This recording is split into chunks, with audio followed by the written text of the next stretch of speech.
Hi everyone, welcome. My name is Karina and I'm from the Core AI team. Today, let's dive into the world of on-device intelligence. In this talk, I will explore how to add some exciting new features to your app with Core AI. I'll show you how I built a language learning app that uses a vision transformer model and a large language model working together, running entirely on-device. Core AI is a new set of technologies that lets you bring advanced on-device AI capabilities directly into your apps. With Core AI, you can build app experiences where users' data never leaves their device. There's no server to manage, no cost per token, and no latency to the cloud. If you haven't already, check out Meet Core AI. You will learn the high-level ideas behind our framework and design philosophy, and the best ways to use our APIs. Let's start simple. I'm developing an iOS app for students to learn vocabulary in a new language, starting with Mandarin Chinese. I have a set of vocab cards I've already curated by hand. It gives the word, translation, and example usage. But this is hard to scale. I would need to include all of these statically in my app. I'd like to bring AI to my app. How cool would it be if students could point their camera at something they see in their garden or an object on the street and just ask the app to pull it right out of the scene? From that, it generates a vocab card in the language they're learning. No curated deck can keep up with a curious student, but a camera and an on-device model can. Every card features something from their own life. They learn wherever they are, whenever they want, and their collection grows with them. And this runs all locally on-device. I will begin by identifying some models that can help power this experience. Then I'll write the code to use those models in the app. Next, I will explore some practical considerations of model deployment. And finally, I'll expand on my idea by building a macOS version of the app, reusing the same code and unlocking some new features with larger models. Let's start with model discovery. First, I need to define the core capabilities of my app. It starts with picture and a prompt from the user on what they want to learn about. Given the input, the app needs to highlight and extract what the user requested from the image. This segmented image becomes the graphic on the card. And from that text input in their native language, the app will reason about the word and generate all the vocab information, the translation, the natural example usage in the language being learned, and the English meaning of that usage. With these in mind, I have 3 requirements for my use case. First is content. This app is about real-world learning, so it needs to handle settings like kitchens, streets, and offices. Second is languages. The model architecture needs to support multiple languages from the start. For my initial release, I'm scoping to Mandarin Chinese. Third is device constraints. Everything runs on-device on iPhone, so I need to keep both storage and memory footprints small. That means being deliberate about model size and how many models I ship. I explored a few directions here, reading through model documentation, running some prototypes, and bouncing ideas off an AI assistant. The conclusion was clear. Decompose the problem into 2 small models. The first is a dedicated vision model that handles image segmentation. The second is a multilingual large language model that takes that English label and generates vocab, translation, and example sentences. Why 2 models on device? Task-specific models give me better quality, smaller individual sizes, and the ability to upgrade them independently. I'm targeting variants under 1 billion parameters each, which keeps the total on-device footprint manageable. For image segmentation, I'm interested in SAM3, the Segment Anything Model 3. SAM3 is a vision transformer-based model for promptable image segmentation. It's a powerful model that does exactly what my app needs. A student points their camera at something, and SAM3 isolates the object according to their prompt precisely. It provides a clean cutout for the card graphic. The prompt can provide an English label for the language model. For the language model, the flow would be simple. An English label like hummingbird goes in, and the model generates vocab information in the target language. So I need 4 things. Multilingual, so it handles translations accurately. Reasoning, so I get contextual example sentences. Structured output, so it fills typed fields reliably. And compact, so it fits on device alongside the vision model. Many open source language models have strong reasoning capabilities in this size range. I did some quick tests and Quinn stood out. It supports 119 languages and dialects, and it is a reasoning model, which means it can generate contextual examples, not just translations. A great starting point for vocab card generation. There's even a 0.6 billion parameter version of the model, which should work great for my app. I found these models and documentation about them on Hugging Face and GitHub. So the next question is, how do I bring them into my app with Core AI? One path is to convert them directly from their PyTorch representation using the Core AI PyTorch extensions package. I could also incorporate model compression with the Core AI optimization package. To learn more about this process, check out the talk Dive into Core AI Model Authoring and Optimization. In that section, we even show how to convert the SAM3 model. Core AI has powerful tools for model optimization, conversion, and even direct authoring. However, for many popular models, there is another path. The Core AI Models repo is a great resource to check out. It contains many popular models, each with conversion scripts that yield optimized versions of those models in the Core AI format, along with optional platform-specific variants. Let's head to the Core AI Models repository. Models is the catalog. Browse what's available, find the model you want, and follow its export recipe. Python gives you reusable primitives and utilities for exporting. Here I found the SAM3 and Quinn family models, and I followed the export recipe to get our Core AI models.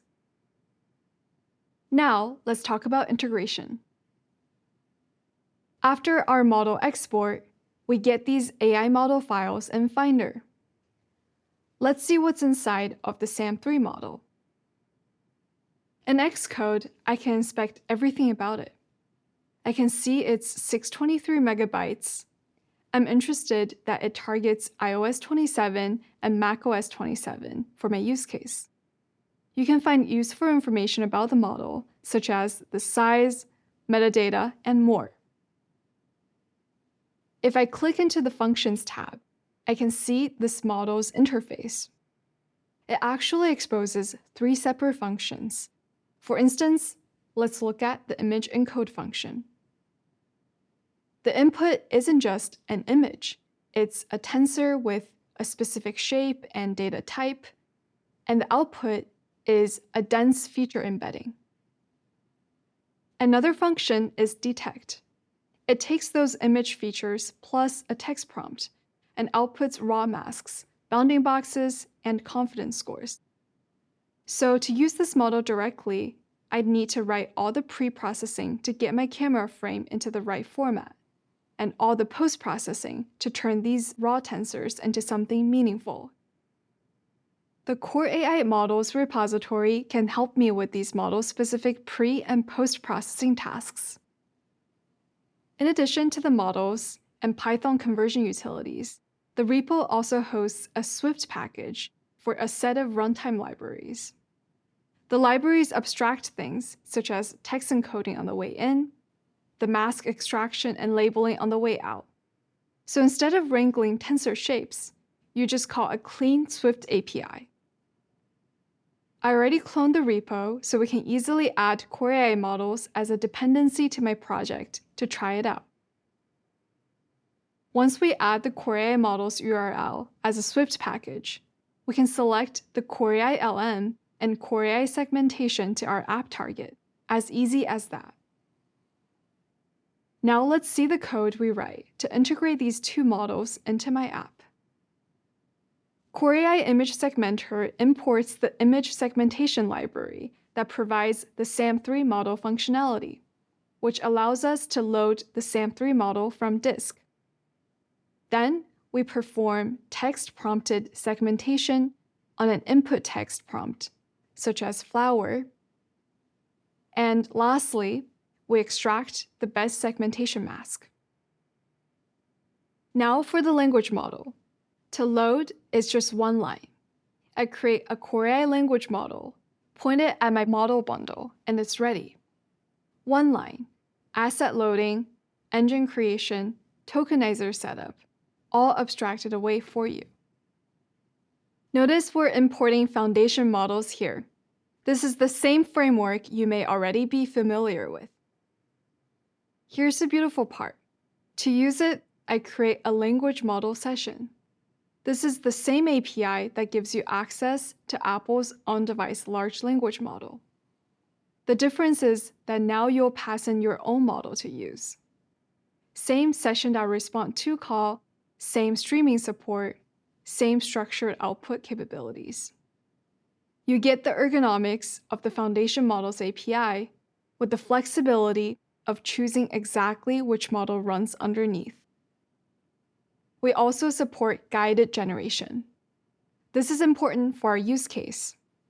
Instead of letting the model generate free-form text, I can provide a generable macro that describes exactly what a vocabulary card looks like: a word field, a translation field, and an example sentence field.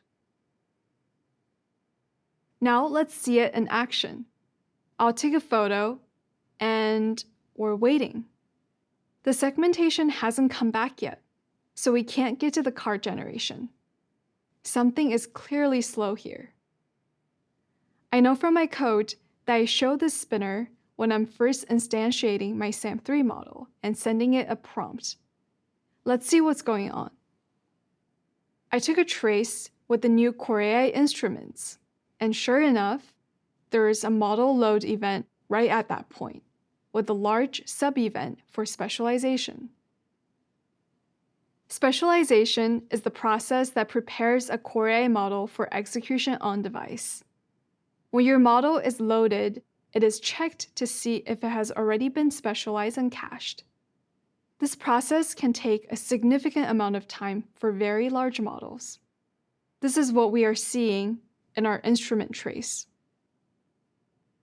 While future loads are from the cache and are fast, the first time is something that I need to plan for. Having that happen right in the middle of the user experience is probably not great. So when should I do it? I could kick it off at launch or run it in the background. But that feels wasteful if the user isn't even interested in this feature yet. I think a better idea is to create a dedicated first run experience, where I can move this work to happen while the user is learning about the feature for the first time. This keeps model loading and specialization out of the interactive flow. Before I make that change, though, I want to step back and think more broadly about my deployment strategy for this feature. There are a few things I want to get right. I'm shipping this as an update to my existing app. so I want the feature to be discoverable, but not required. Users who try it should have a great experience, and users who don't should feel just as great about the app as before. My first run experience gives me a natural place to explain the feature and prepare for a smooth first launch, but I'd been assuming the models would just be bundled with the app. And when I checked, they're adding over 1 gigabyte to my download size. That hits everyone who updates, even people who will never touch this feature. So instead, I'll have my feature introduction screen include a button that only triggers the model download if the user actually wants to try it. I'll use background assets for this. If you want to dig into the details, check out Discover Apple-hosted background assets from last year's WWDC. Now let's look at how that plays out. When a user says they want to give the feature a try, I request the model assets and show them the download progress. Once that's done, I kick off specialization. The specialization is no longer interrupting the main experience, but it's still taking a while. That's a bit of an awkward waiting time for the user experience. Fortunately, Core AI has an awesome feature that can help here. During specialization, the model goes through two main transformations. First, it goes through a core set of compilation steps. Second, executable artifacts are generated. These artifacts are tied to the device and OS version they were generated on. Of these two steps, compilation is the most expensive and takes the most amount of time. The Core AI toolchain lets me do some of that compilation ahead of time on my development machine, producing a compiled version of the model. While that compiled model still needs to be specialized for the specific user's device, there is now much less work to do and finishes significantly faster. This is done with the Core AI build command. You give it a model as input, and depending on your options, it generates one or more compiled models targeting specific device architectures. I did this with my model and created a background asset for each compiled model. There is a small amount of code I add to my app to detect the architecture of the device it's running on, and then request the appropriate asset based on that. You can find all the details in the Compiling Core AI Models Ahead of Time article on developer.apple.com. I've integrated this, and now we have the ahead of time compilation already done. On my desk, I have some rocks I've collected from my travels. Let's see this in action. Now the model preparation step should be a fraction of what it was before, and the user can get started quickly.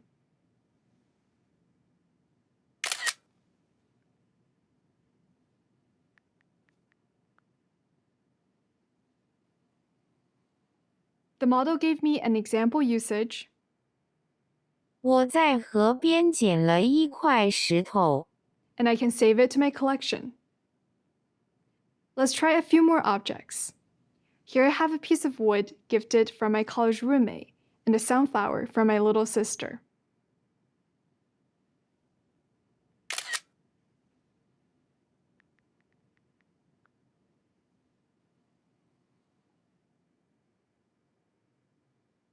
公园里有很多花。 These are meaningful objects to me, and I want to capture them as I learn a new language. "这个桌子是木头做的。 And on subsequent inferences, we're using the cached model asset, so the user experience is seamless. So I've been really enjoying this feature myself. I think it could seriously streamline building more curated card sets. Way easier than typing them out one by one. The thing is, I do most of my content creation on my Mac. So What if I brought this there as well? Let's talk about Multiplatform. Here's what we've built so far on iOS. SAM3 handles segmentation, and Quinn.6 billion model generates the vocab cards. With Core AI, I can reuse all the same code and just build from there on Mac. On Mac, I'm not learning one word at a time. I'm curating. I might have a folder of photos from a recent trip, and I want to generate cards for all of them in one go. So I add a batch processing layer on top. What took an afternoon of typing can now be completely automated. And because I have more memory and processing power on the Mac, I can step up to a larger model variant of the same model. More parameters means better reasoning and higher quality output. For curation, that matters. I can give the model richer prompts, ask for multiple example sentences instead of one, or even have it generate pinyin in Chinese. The same code, calling the same API, just a more capable model underneath. And with longer context, I can go beyond individual cards. I can hand the model an entire category of words and ask it to build a curriculum.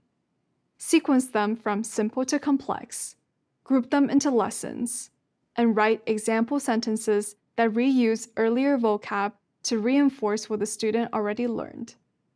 One prompt, and I have a structured lesson plan.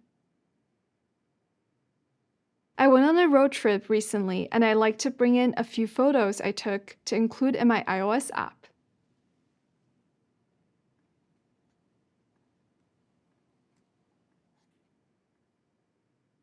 I want to segment butterflies, rock, flower, lake, bird, etc. Right away, we're parallelizing the workload to segment the photos, to find all objects in all of my photos, so I can reuse a photo to create multiple cards. Once that's done, we kick off the generation with our Quinn.3 8 billion model. It's a more powerful reasoning model, so you can see that it is thinking before it gives me the outputs. In fact, it is checking whether the pinyin is correct for each word and example usage, since those are easy to mess up. Once that's done, we get cards with multiple images for me to now distribute to my apps, and even a curriculum to help me guide my teaching.